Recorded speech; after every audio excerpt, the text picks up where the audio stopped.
Okay guys, pumunta muna kayo sa iyong Facebook page.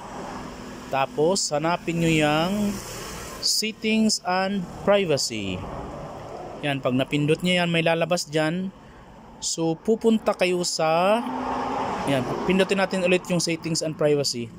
Ang lalabas dyan, mayroong lalabas dyan. Tapos ang lalabas, piliin nyo yung settings. Ayan, settings ang pinili natin. Sa lalabas yan sa settings na yan, yung mukha na yan, ganyan na ganyan siya mga kaibigan.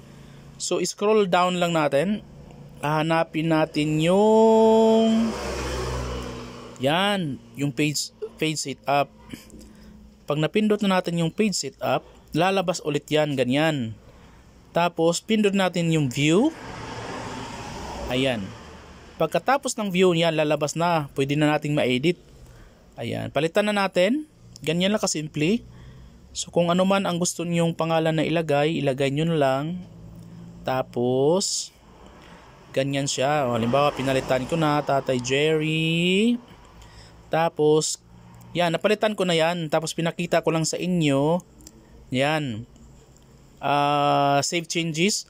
Mga guys, yung nakalagay na save changes na yan, hihingan kayo ng password nyo sa Facebook. So kailangan tama yung password nyo sa Facebook para ma-save changes na, ma-save niya yung password nyo. Tapos antayin natin yung 3 days na sinasabi ni Facebook para ma-validate o ma-update ang inyong panibagong Facebook